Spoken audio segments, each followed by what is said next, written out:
Sinal Aberto está de volta a partir de agora para falar sobre a Ordem dos Advogados do Brasil, que teve eleição aí na sexta-feira, já com o resultado divulgado no final do dia. E o resultado é para a eleição de Rafael Lara, candidato da situação, com o apoio do atual presidente da OAB, Lúcio Flávio Paiva. Rafael Lara é o próximo presidente da OAB e é nosso entrevistado a partir de agora aqui no Sinal Aberto, na Sagres. Tudo bem, presidente? Bom dia. Bom dia a todos. É uma honra poder estar aqui com vocês hoje, conversando para falar sobre o resultado e o futuro das eleições da OAB. 39,57% dos votos, a vitória de Rafael Lara na disputa à presidência da OAB. Primeiro, parabéns, né, Rafael, pela vitória. Gostaria que o senhor fizesse aí uma avaliação geral sobre o que foi essa campanha até aqui. Antes dessa análise inicial, queria saber como é que está a voz. A gente tinha uma agenda inicial para ontem ainda, né, já para segunda-feira, para a gente conversar com o senhor sobre a eleição, mas o que nos foi informado é que o senhor estava afônico. O que eu imaginei é que a comemoração foi intensa no fim de semana, presidente. Pois é, Rubens. Primeiro, obrigado aí, parabéns pela condução dos debates que vocês fizeram também.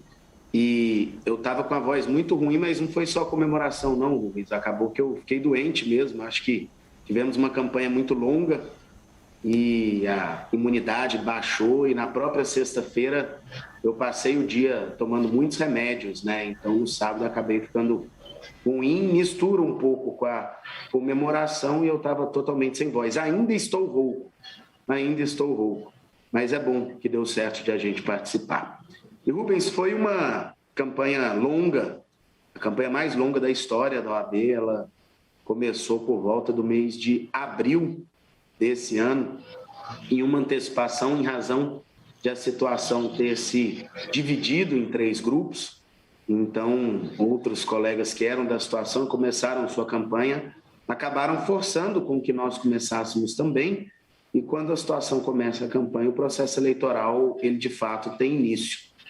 Mas ao final de vários meses, de praticamente 7 meses de caminhada, a gente teve a felicidade de contar aí com a maioria da advocacia goiana para poder nos garantir que a gente continue entregando para a advocacia goiana o que a gente vem entregando nos últimos 6 anos, mas sabemos que temos muito mais a fazer, que temos uma grande responsabilidade com a advocacia e a eleição.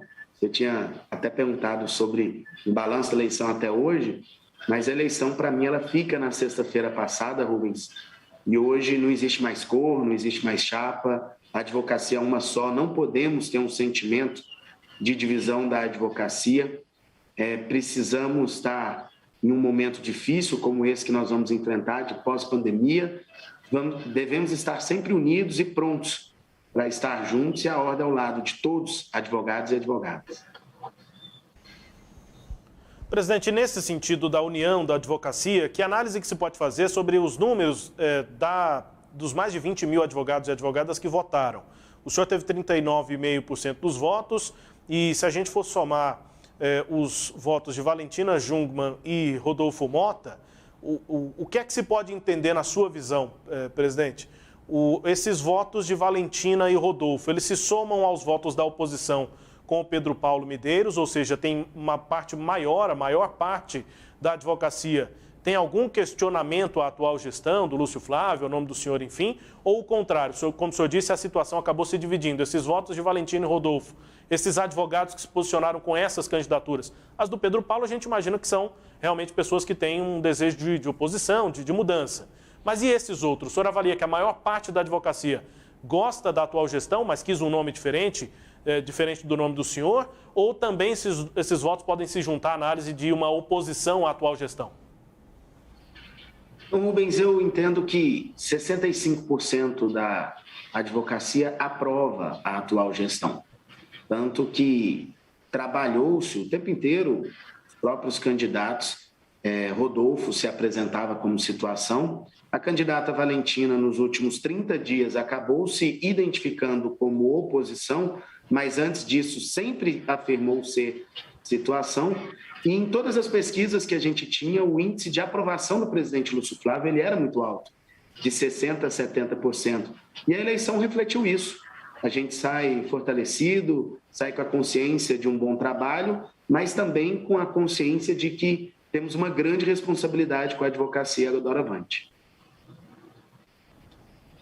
Cileide Alves, o candidato eleito, né? Novo eleito para a presidência da OAB em Goiás, Rafael Lara, com a gente. Cileide.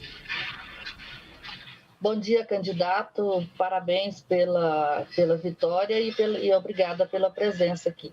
Bom, ainda sobre esse tema que o Rubens está tratando com o senhor, eu estava olhando nas eleições passadas e o Lúcio Flávio foi reeleito com 55% dos votos, né? E agora o senhor com 39%. A diferença é que o grupo da situação dividiu-se nessas duas candidaturas. Mas, de qualquer forma, então, houve um avanço aí da votação da oposição e uma redução da votação do seu grupo.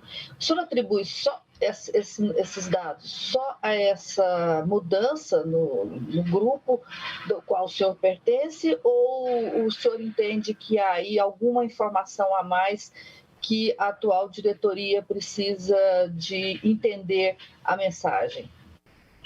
Cileide, com certeza, independentemente de resultado de eleições, nós temos desafios diferentes para cada momento da advocacia. E ter passado por uma pandemia, ter passado por um momento em que a ordem e toda a sociedade, não é só a OAB, ela acabou se vendo distanciada fisicamente falando da advocacia. A advocacia está passando por um momento, assim como toda a sociedade, muito difícil, e nós vamos enfrentar uma reconstrução. O que fica claro para a gente é que a gente tem desafios diferentes hoje daqueles desafios que nós tínhamos há 6 anos. E nós teremos uma gestão com novas oportunidades e novos desafios. Nós queremos estar cada vez mais próximos da advocacia. Hoje a advocacia, existe um número muito maior de advogados hoje do que existia há 3 ou há 6 anos. Para se ter ideia desse número, só o presidente Lúcio Flávio, durante sua gestão, ele entregou 20 mil carteiras da OAB. 40% da advocacia, ela tem menos de 5 anos de inscrição. Significa que 40% da advocacia sequer era advogado ou advogada quando o presidente Lúcio foi eleito. Então, nós temos hoje uma advocacia que é o maior número de jovens advogados que nós tivemos na história. Então, precisamos olhar para a jovem advocacia. Está muito claro o recorte dessa jovem advocacia clamando por uma maior atenção da ordem, e acredito muito que o nosso nome, o meu nome mesmo, que é um nome que se identifica bastante com a jovem advocacia, eu sou o primeiro presidente da história da OAB, Cileide, que pertenci, que fiz parte da Comissão da Advocacia Jovem. Isso mexe até um pouco um sentimento muito especial dos jovens advogados, e quero ser, sim, um presidente muito próximo, muito voltado para esses desafios que os jovens advogados têm quando começaram. É um novo tempo de ordem, é um tempo em que, pela primeira vez, alguém chega na presidência da ordem sem ter tido uma história jurídica ou política dentro do seu seio familiar. Então, existe aqui um sentimento de identificação com a base, com a grande parte da advocacia, com aquela advocacia que efetivamente tem sofrido para começar a sua carreira e para dar continuidade à sua carreira. E essa proximidade vai ser muito positiva, temos certeza disso na nossa gestão da ordem. Presidente, o senhor se comprometeu com uma das principais bandeiras sua, é a redução das custas judiciais. A gente sabe que não há nenhum movimento por parte do Tribunal de Justiça e até por parte do governo de Goiás, que indiretamente também ganha com isso, nesse sentido, né? O senhor tem dito que vai dialogar, procurar o tribunal, procurar a justiça para dialogar. É esse o caminho, o primeiro caminho? Tem outro caminho, uma ação mais incisiva? Quer dizer, como dar prática a essa bandeira? Cileide, eu não vejo nenhum caminho em absolutamente nenhum tema que não passe primeiro pelo diálogo. Eu acho que quem não se dispõe a dialogar, ele não quer de fato resolver, ele quer brigar, quer ter uma bandeira política, quer ter argumento de combate, e não é isso que a gente quer. A gente vai dialogar e já no início da nossa gestão, já no mês de fevereiro, queremos começar esse diálogo. E é claro, é um diálogo que ele não tem 3 anos para acontecer, ele tem que acontecer em prazo curto e, eventualmente, se nós percebermos que não há progresso verdadeiro, que não há vontade real para esse diálogo, a gente vai precisar tomar algumas medidas, porque, de fato, as custas judiciais e cartorárias aqui no estado de Goiás, eles não vão sair da mesa da presidência. É um compromisso que eu fiz com a advocacia para os próximos 3 anos e vou honrá-lo. Pois é, essa já é uma reivindicação antiga, né? Afinal de contas, as custas não subiram de ontem para hoje, essas custas, tanto judiciais quanto cartorárias. Esse diálogo não estava sendo construído, não existia até o momento? Cileide, nós temos um grupo especial de trabalho que já vinha conversando com o Tribunal de Justiça, e esse grupo especial, ele inclusive travou no momento de fazer um projeto de viabilidade econômica junto ao tribunal, um projeto que é muito caro, mas nós tínhamos medidas tomadas junto ao CNJ. E a gente tinha uma expectativa que o Conselho Nacional de Justiça efetivamente resolvesse, porque custas judiciais caras não é um privilégio goiano. Nós temos esse problema em diversos estados do Brasil, quase no país inteiro. Existia uma expectativa de que o CNJ resolvesse isso nacionalmente com um plano nacional de custas. E, recentemente, o CNJ entendeu que não cabia a ele fazer isso, e tratava-se, de fato, de um assunto que não ia entrar na esfera estadual, em decorrência de ser um processo legislativo de competência da Assembleia Legislativa, mas de iniciativa privativa do Tribunal de Justiça, conforme as previsões que nós temos. Caso o diálogo não avance, nós temos algumas medidas a serem tomadas. Primeiro, uma reflexão sobre uma ação direta de inconstitucionalidade sobre os últimos atos que revêem custas, e, sinceramente, acho que isso não é o suficiente. Ainda que a gente consiga rever o último ato, as custas ainda são altas, como você bem disse, elas não aumentaram da noite para o dia, mas eu falei sobre isso durante toda a campanha e reitero isso aqui. Queremos promover um grande pacto social, uma grande mobilização social, ou até um grande combate social da sociedade civil organizada de combate ao alto valor das custas judiciais e cartorárias. E nós faremos esses diálogos. Esse diálogo começou durante a campanha, em diversas visitas às entidades civis que a gente fez, e no ano que vem nós vamos retomar esse diálogo e vamos sentar à mesa com o Tribunal de Justiça, não apenas a OAB sozinha, mas toda essa mobilização da sociedade civil. Há uma grande vontade da sociedade civil, a gente percebe isso, em promover essa redução. Então, esse diálogo coletivo, e não somente pela ordem, é o que eu acredito que vai mudar e vai trazer força para esse novo momento.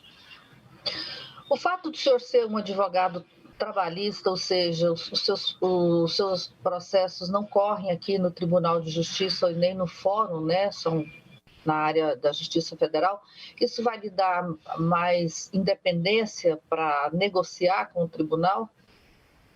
Eu acredito e respeito muito o Tribunal de Justiça de Goiás, e ele tratará desse tema de forma institucional, independentemente da nossa atuação efetiva.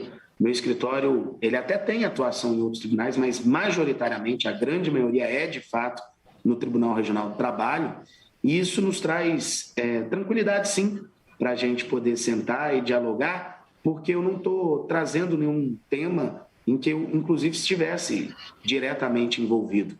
Pelo contrário, é um tema que a advocacia anseia. Isso foi o grande debate da campanha, um dos maiores debates que mais movimentaram a campanha da OAB. Então, a gente tem certeza que é um anseio da advocacia, e a gente vai trazer isso para a mesa e vai dialogar institucionalmente, com muito respeito, com muita cordialidade e com muita firmeza e altivez.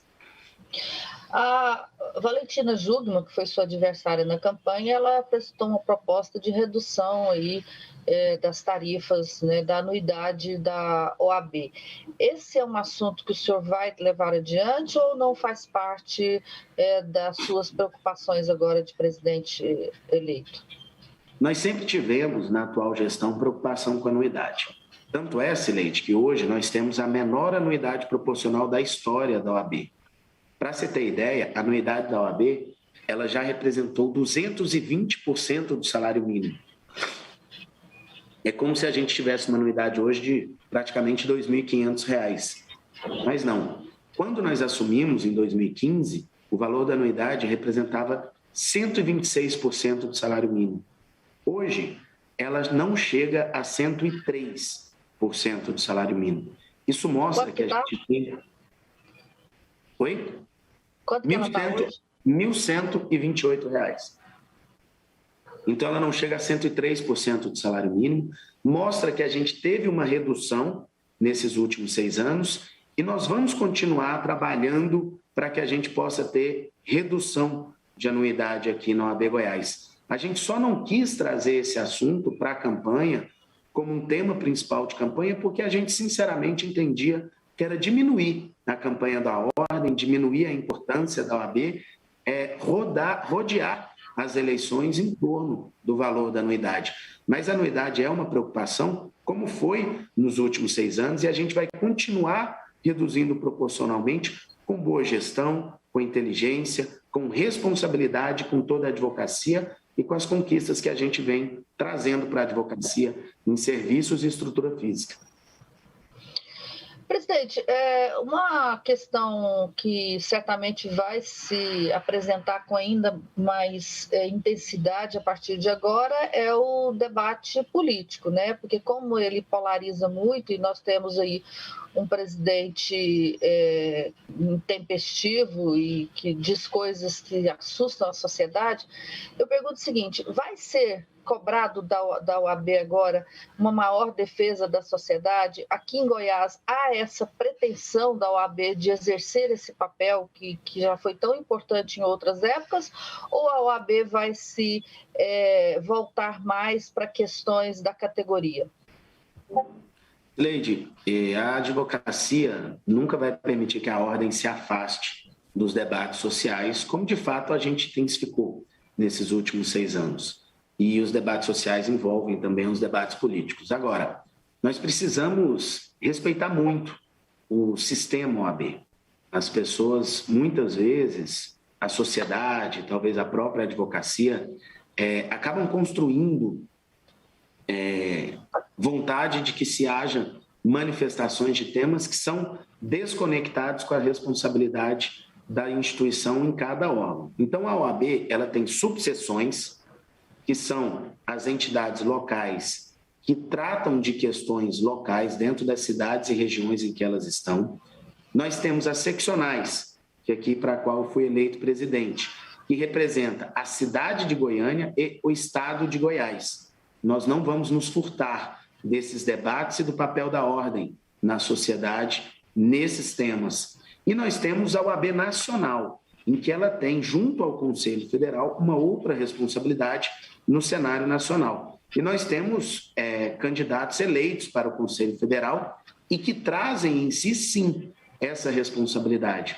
O próprio presidente Lúcio Flávio, doutor Davi Soares, doutora Ariana Garcia, são nossos conselheiros federais titulares, e nós temos também os conselheiros federais suplentes que vão acompanhar, para e passo, dia a dia, esse trabalho junto ao Conselho Federal. E lá, no Conselho Federal, nós teremos as manifestações políticas nacional. Aqui, nós teremos as manifestações políticas e sociais locais, mas não manifestação partidária, não manifestação de bandeira, mas uma manifestação constitucionalizada, suprapartidária.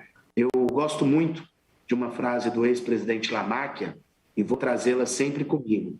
O partido da OAB, ela há de ser sempre a Constituição Federal, e nenhum outro. Pois é, presidente, mas assim, vou pegar um caso só aqui em Goiás, né? Casos de violência da Polícia Militar contra pessoas. A OAB entrou para valer no caso do advogado que sofreu, que apanhou de um policial militar recentemente. No entanto, a gente tem visto com regularidade casos de violência policial, o último deles contra um jovem de 24 anos que morreu em decorrência das pancadas que recebeu supostamente depois de uma abordagem policial. Não tem que ser mais incisiva a atuação também em casos como esse que eu me refiro? Sileide, a ordem ela não atuou somente no caso do Orcélio, tanto que a nossa ação judicial, a ação civil pública, ela não é uma ação civil pública meramente reparadora da honra do doutor Orcélio e de toda a advocacia.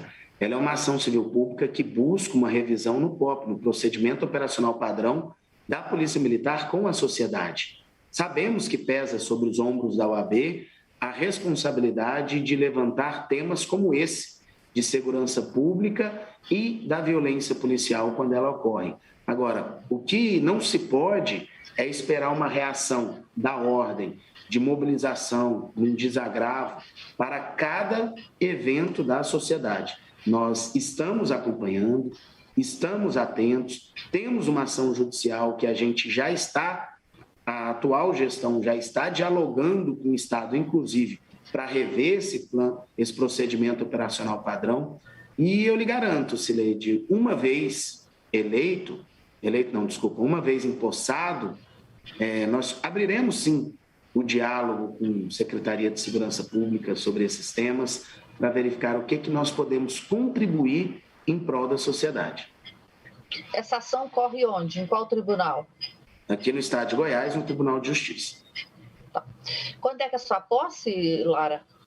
Nós temos uma posse administrativa dia 1º de janeiro e devemos ter uma posse solene mais para frente.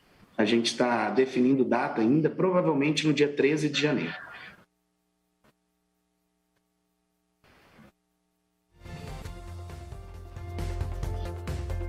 Presidente, para finalizar aqui, uma questão que foi bastante abordada durante os debates, né?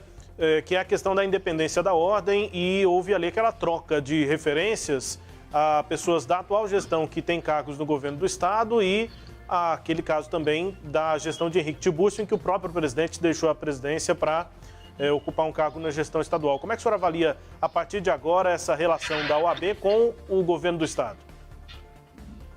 Eu vejo hoje a relação da OAB junto ao governo do estado, junto ao governo municipal, uma relação de muita independência e respeito. E é assim que a gente quer continuar, independentemente de quem sejam os representantes. No próximo ano nós temos eleição para o governo do estado, isso significa que um ano da nossa gestão nós teremos um governo, e nos outros 2 anos da nossa gestão pode ser que nós tenhamos o mesmo governo ou outro governo, de acordo com a vontade da sociedade. Independente de quem for o governador, nós teremos uma relação de respeito, nós teremos uma relação de diálogo, nós teremos uma relação de altivez e, sempre que necessário, inclusive de combate. E o presidente Lúcio Flávio vai ter um posto na próxima gestão? Como deve ficar a posição dele, ou ele vai voltar a trabalhar só no escritório dele? Como se fosse pouco, né? O presidente Lúcio Flávio foi eleito conselheiro federal, Rubens. Então, ele passa agora o Conselho Federal da Ordem. O Conselho Federal da Ordem, só me permitindo explicar rapidamente para todos que estão nos assistindo, ele funciona como uma espécie de Senado, certo? Por que eu faço essa comparação? Porque é a mesma estrutura. Nós temos 3 conselheiros federais por cada estado. Então, cada um desses estados, eles enviam 3 conselheiros federais, são 3 titulares e 3 suplentes, por isso que nós temos 6 conselheiros federais. E aí esse, Senado, o Conselho Federal, faz uma eleição indireta da mesa diretora, que são os diretores, com uma chapa, um presidente, um vice-presidente, secretário-geral adjunto e diretor tesoureiro. E hoje Goiás está trabalhando, e a gente está buscando com que o presidente Lúcio Flávio tenha uma mesa na diretoria do Conselho, tem uma cadeira na mesa diretora do Conselho Federal, e a gente acredita que isso será, uma vez consolidado e efetivamente conseguido, um grande passo aí para o Estado de Goiás, que há 12 anos não figura numa mesa diretiva no Conselho Federal. Rafael Lara, próximo presidente da OAB aqui em Goiás, posse no dia 1º de janeiro. Presidente, obrigado pelo contato com a gente aqui na Sagres, um ótimo trabalho para o senhor e bom fim de ano, boas festas aí no final de ano, bom trabalho, principalmente a partir da posse no ano que vem. Obrigado, Rubens, obrigado, Cileide Alves, é um prazer sempre falar com vocês aqui na Sagres. Tivemos a oportunidade de participar de uma entrevista durante a campanha e um bom debate realizado por vocês, e estaremos sempre à disposição da Sagres, com esse respeito que a gente já tem e sempre teve por vocês, e sabemos da importância, da relevância e da seriedade com que os temas são sempre tratados aqui. Muito obrigado. Obrigado, presidente, pela entrevista, disponibilidade aqui ao longo de todo o processo e agora depois também da vitória. Rafael Lara, próximo presidente da OAB Goiás. Destaques a íntegra aqui dessa entrevista, você confere acessando o nosso portal, sagresonline.com.br.